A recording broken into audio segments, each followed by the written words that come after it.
के दरिंदों का शुरू हुआ हिसाब। महाराष्ट्र में योगी वाला फॉर्मूला। दंगाइयों पर योगी का पीला पंजा। करोगे गलत काम, पीला पंजा लेगा इंतकाम। नमस्कार, आप देख रहे हैं जनतंत्र टीवी और मैं हूं आपके साथ प्रेरणा द्विवेदी। यूपी में माफियाओं और दंगइयों का खौफ अब महाराष्ट्र में भी अपना कमाल दिखा रहा है। नागपुर दंगे के आरोपियों पर पीला पंजा कहर बरपा रहा है। मुख्य आरोपी फहीम खान के अवैध निर्माण को प्रशासन के आदेश के बाद गिरा दिया गया है। यानी एक अफवाह पर नागपुर को जलाने वालों का हिसाब किताब शुरू हो गया है। नागपुर पुलिस ने इस मामले में 50 से ज्यादा लोगों को गिरफ्तार किया है। यानी फहीम खान पर एक्शन अंत नहीं, शुरुआत भर रहा है। एक अफवाह पर नागपुर को आग के हवाले करने वालों का यूपी वाला इलाज शुरू हो गया है।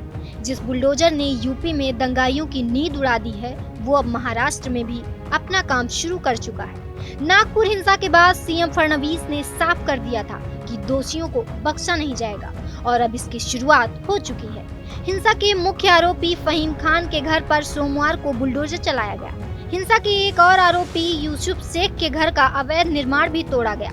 नागपुर नगर निगम ने संजय बाग कॉलोनी यशोधरा नगर में मौजूद फहीम के मकान का अवैध निर्माण हटाने के लिए रविवार को 24 घंटे का समय दिया था, जो सोमवार को पूरा हो गया।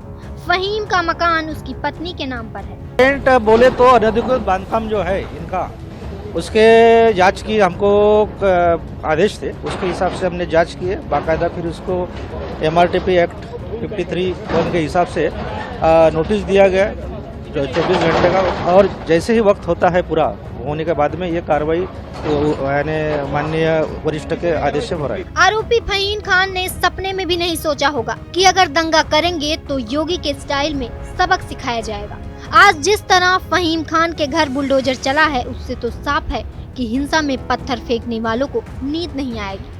कुछ दिन पहले नागपुर नगर निगम ने फहीम खान को नोटिस भी जारी किया था और वही अवधि आज पूरी हो गई थी, जिसके बाद ये बड़ा एक्शन लिया गया। नोटिस का समय पूरा होते ही प्रशासन दल बल के साथ मौके पर पहुंचा और अवैध निर्माण को हटाने की प्रक्रिया शुरू की। पहले घर को खाली किया गया और फिर देखते ही देखते पूरा अवैध निर्माण मिट्टी में मिला दिया गया।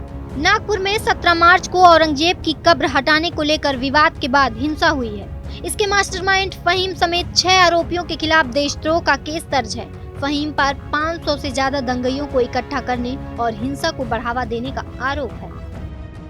नागपुर में जो हुआ, क्या वो सोची समझी साजिश थी? इस सवाल का जवाब अब भी पुलिस तलाश रही है। इस बीच पुलिस उन लोगों पर शिकंजा कसती जा रही है जिन्होंने नागपुर में एक अफवाह को हिंसा का रूप दिया। ये साफ संदेश है कि महाराष्ट्र में अब दंगाइयों की कोई जगह नहीं।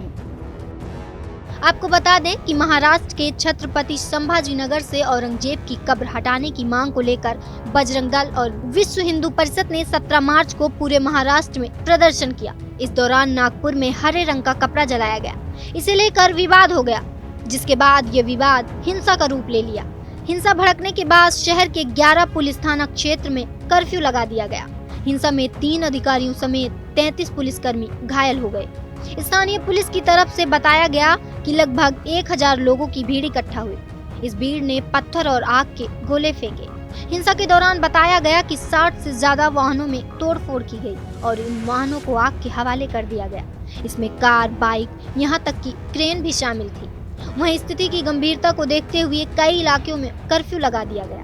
हिंसा के बाद सीएम देवेंद्र फडणवीस ने नागपुर में प्रेस कॉन्फ्रेंस की। उन्होंने कहा, नुकसान की भरपाई दंगाइयों की संपत्ति बेचकर वसूली जाएगी। जरूरत पड़ी तो बुलडोजर भी चलाया जाएगा। ये जितना नुकसान दंगाइयों ने किया है, इसका पूरा हिसाब निकाला जाएगा और ये पूरा नुकसान उनसे वसूल किया जाएगा। और अगर वो नुकसान के पैसे नहीं भरते हैं तो उनकी प्रॉपर्टी को बेचकर ये नुकसान भरपाई की जाएगी।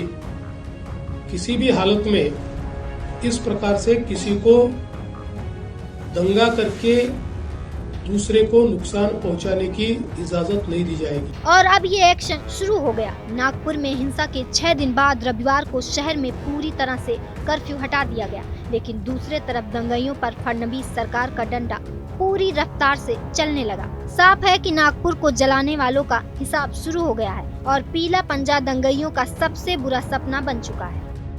तो ऐसे में जिस प्रकार महाराष्ट्र में बुलडोजर एक्शन हो रहा है उससे साफ है कि क्या अब अगला नंबर उन दंगइयों का है जो हिंसा करके बिल में छुप गए हैं, या फिर जो लोगों के बीच रहकर शांति दूत बनने का दिखावा कर रहे हैं, क्योंकि अभी बहुत आरोपी हैं जो छुप कर बैठे हैं। फिलहाल आपकी इस एक्शन पर क्या राय है, कमेंट बॉक्स में ज़रूर बताएं।